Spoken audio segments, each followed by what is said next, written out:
All right, so AI wearables, huh?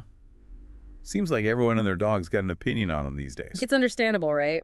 It's one thing to have AI doing its thing in the cloud, but when it's literally on you, that hits different. And that's why we're diving deep with tech journalist Marco Van Hern, who's actually strapped these gadgets on and lived to tell the tale. He's got a knack for cutting through the marketing hype and getting real, which is what we're all about. Exactly. Because let's face it, the gap between what these companies promise and what they deliver can be significant. Case in point, Yeah. the Rainio X2 Lite. On paper, augmented reality, AI assistant, the whole 9 yards. Sounds like something straight out of, well, the future. Yeah, the future we were promised, not necessarily the one we got. Because instead of Iron Man, we get Missy. Missy. The dancing anime schoolgirl chatbot. Gotta love those early design choices. Marco couldn't even order a coffee without this virtual assistant trying to steal the show. And it's not just about questionable aesthetics. Missy's limited field of vision meant Marco had to keep moving his head to interact with her.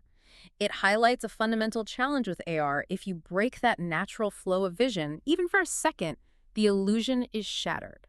It kind of makes you wonder, are we trying to cram too much into these devices before the tech is really there? It's the classic hype cycle, isn't it? Everyone's chasing the next big thing, and sometimes user experience gets lost in the shuffle. Which brings us to another device, the Rewind Pendant, that takes a different approach. Instead of visual augmentation, it focuses on audio, recording everything you say in here. The ultimate I wish I had that gadget for anyone who's ever had a brilliant idea vanish into thin air. Right. But then you start thinking, wait, it's recording everything. That's a whole lot of data. And that's where things get really interesting, ethically speaking. Because on one hand, you've got this incredible technology miniaturized to the point where it's practically invisible. But on the other hand, you've got this digital record of, well, your life. And that raises all sorts of questions about privacy, consent, who has access to that information, even if it is encrypted. Exactly. Rewind claims they're all about user consent, data security, the whole 9 yards. But it still makes you wonder, are we comfortable with that level of information being out there, even if it's supposedly secure? It's a trade-off, isn't it? Peace of mind knowing you'll never forget a brilliant idea versus, well, Big Brother potentially listening in. And that's not even getting into the implications for the people around you who might not have consented to being recorded. It's a minefield, for sure. But it's also a conversation we need to have because these issues aren't going away anytime soon. Now, let's move from the potentially concerning to the surprisingly practical, shall we? Marco also tested out the Ray-Ban, Meta AI glasses. which is interesting because this is the same guy who just got done battling a dancing anime schoolgirl in public. You'd think he'd swear off wearables for life after that. Right, you'd think so. But that's what's so great about Marco's approach. He goes in with a healthy dose of skepticism, but also an open mind. And in the case of these glasses, something shifted for him. He started as a self-proclaimed glasshole, but then tack. Wait, don't leave us hanging. Did he actually have a change of heart? He did, to a certain extent. He was surprised by how much he appreciated the discreet design. They blend in, which is a big deal for wearables if you want people to actually wear them. Yeah, no one wants to look like they just stepped out of a cyberpunk novel just to walk down the street. Exactly. And the audio features, seamlessly integrated into everyday tasks like listening to podcasts or taking calls, really won him over. It makes you realize that sometimes the most impactful tech is the stuff that just works quietly and seamlessly in the background of our lives. It's like those clunky Bluetooth headsets from a few years ago. The tech wasn't bad, but the execution. Yeah, not exactly a fashion statement. But these glasses, they're almost invisible, which is both cool and kind of creepy when you think about what they're capable of. Indeed. It's a balancing act, isn't it? For AI wearables to become truly mainstream, they need to practically disappear, in a way. Not literally, of course, unless you're going for that whole invisibility cloak vibe. But they need to integrate seamlessly into our lives, both aesthetically and functionally. And they need to do it in a way that respects our privacy and autonomy. Which brings us to perhaps the most immersive and potentially disruptive experience of them all.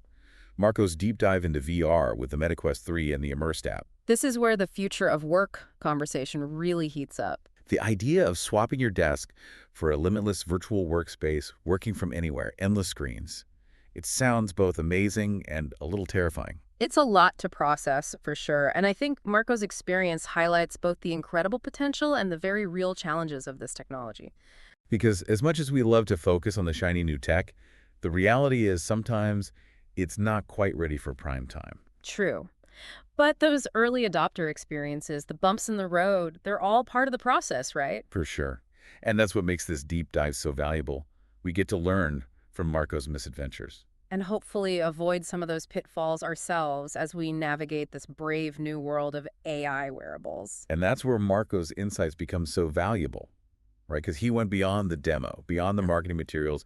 He actually lived with this thing. And discovered that while the promise of endless virtual screens working from anywhere is super alluring, the reality is we're not quite there yet. He talks about like actual physical discomfort, eye strain, the pressure of the headset itself, Yeah. little stuff you don't really think about when you're watching those slick product videos. It's easy to get caught up in the wow factor and forget that we're still talking about strapping a device to your face for hours on end.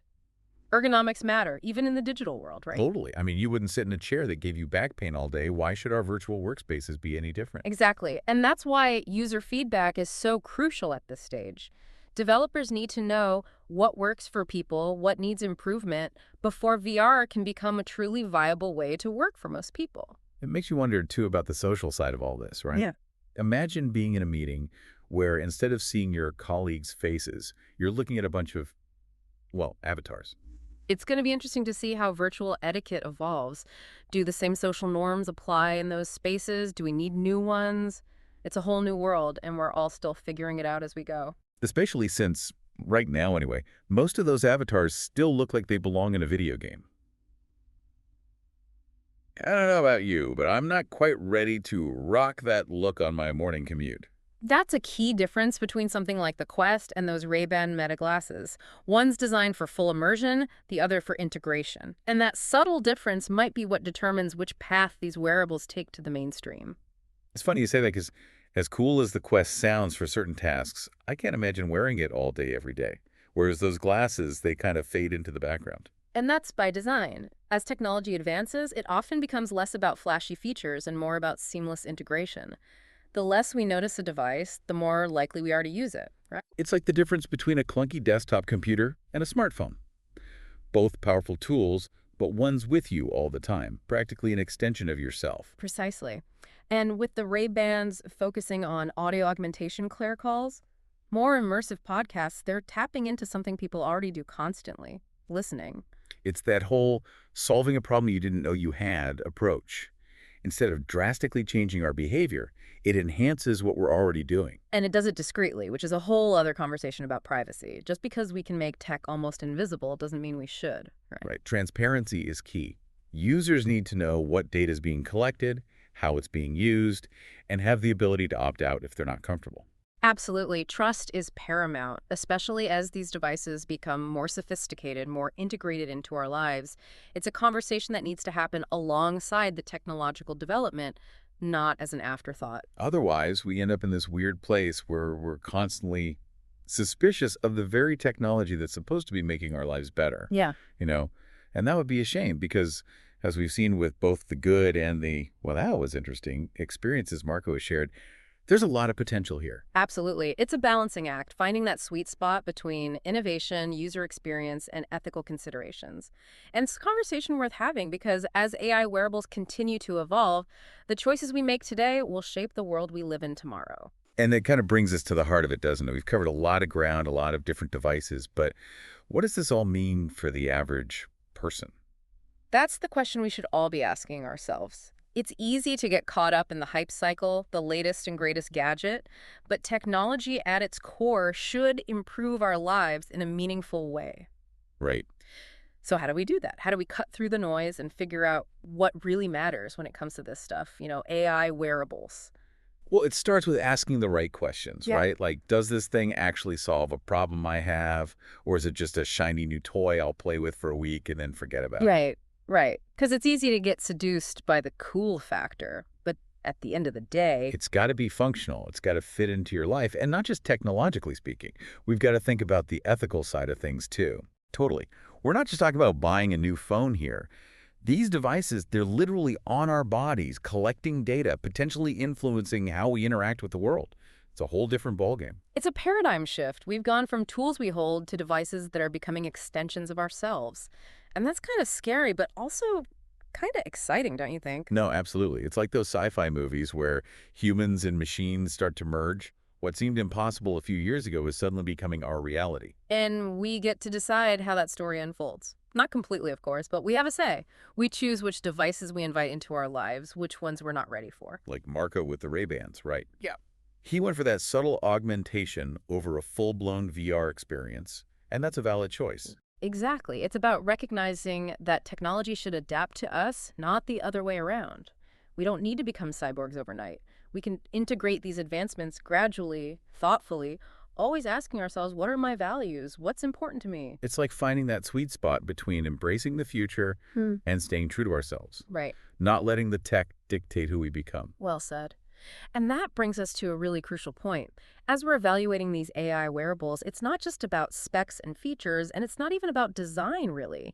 It's about the bigger questions these devices force us to ask about ourselves. About our relationship with technology, our values, our boundaries. It's heavy stuff. It is, but they're vital conversations to have because the choices we make today, both individually and as a society, they're going to shape the kind of world we live in tomorrow. A world where tech can either empower us, connect us, and maybe even help us become more human. Or it can become this thing we're constantly battling, constantly suspicious of. And nobody wants that. Definitely not. So folks, as you navigate this wild world of AI wearables, remember, knowledge is power. Do your research, ask tough questions, and don't be afraid to say no to a device if it doesn't feel right. And on that note, we'll catch you next time for another deep dive.